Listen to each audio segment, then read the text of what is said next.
ಎಲ್ಲರಿಗೂ ನಮಸ್ಕಾರ. ಬಿಗ್ ಬಾಸ್ನ ಈ ಒಂದು ಹೊಸ ವಿಡಿಯೋಕ್ಕೆ ಸ್ವಾಗತ. ಬಿಗ್ ಬಾಸ್ನ 11ನೇ ವಾರದಲ್ಲಿ 8 ಜನ ನಾಮಿನೇಟ್ ಆಗಿದ್ದಾರೆ.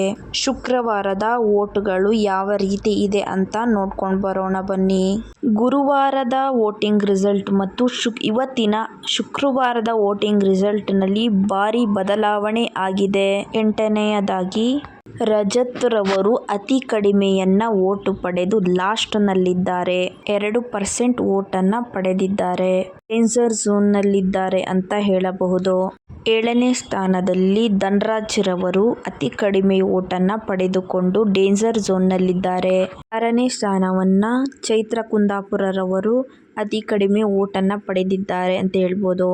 5ನೇಯದಾಗಿ ಭವ್ಯ ಗೌಡರವರು ವೋಟನ್ನ ಪಡೆದುಕೊಂಡಿದ್ದಾರೆ.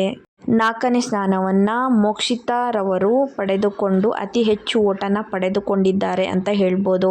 ಹಾಗೆಯೇ ಶಿಶಿರ್ ಶಾಸ್ತ್ರಿ ರವರು 3ನೇಯದಾಗಿ ಅತಿ ಹೆಚ್ಚು ವೋಟನ್ನ ಪಡೆದುಕೊಂಡಿದ್ದಾರೆ. ಹಾಗೆಯೇ ಹನುಮಂತ ರವರು 2ನೇ ಸ್ಥಾನವನ್ನು ಪಡೆದುಕೊಂಡು ಅತಿ ಹೆಚ್ಚು ವೋಟನ್ನ ಪಡೆದುಕೊಂಡಿದ್ದಾರೆ. ಹಾಗೆ ತ್ರಿವಿಕ್ರಮ್ ರವರು 1ನೇ ಸ್ಥಾನವನ್ನು ಪಡೆದುಕೊಂಡು ಅತಿ ಹೆಚ್ಚಾಗಿ ವೋಟನ್ನು ಪಡೆದುಕೊಂಡಿದ್ದಾರೆ ಅಂತ ಹೇಳಬಹುದು. ತ್ರಿವಿಕ್ರಮ್ ರವರಿಗೆ ಅತಿ ಹೆಚ್ಚು ಫ್ಯಾನ್ಸ್ ಇರೋದ್ರಿಂದ ಮತ್ತು ಹೆಚ್ಚು ಗಾಸಿಪ್ ಇರೋದ್ರಿಂದ ಅವರಿಗೆ ಹೆಚ್ಚು ವೋಟ್ಗಳು ಬರುತ್ತದೆ. ಹಾಗೆ ಹನುಮಂತರವರು ಅಷ್ಟೊಂದು ಕಾಣಿಸಿಕೊಳ್ಳುತ್ತಿಲ್ಲ, ಆದ್ರಿಂದ 2ನೇದಾಗಿ ಬಂದಿದ್ದಾರೆ ಅಂತ ಹೇಳಬಹುದು. ಶುಕ್ರವಾರದ ಬೆಳಗಿನ ವೋಟಿಂಗ್ ರಿಸಲ್ಟ್ ಈ ರೀತಿಯಾಗಿ ಇದೆ. ಇನ್ನು ರಾತ್ರಿಯ ಹೊತ್ತಿಗೆ ಯಾವ ರೀತಿ ಆಗುತ್ತದೆ ಅಂತ ಹೇಳೋದಿಕ್ಕಾಗೋದಿಲ್ಲ. ವಿಡಿಯೋ ನೋಡಿದ್ದಕ್ಕೆ ಧನ್ಯವಾದಗಳು. ಹಾಗೆ ಸಬ್ಸ್ಕ್ರೈಬ್ ಮಾಡೋದನ್ನ ಮರೆಯಬೇಡಿ.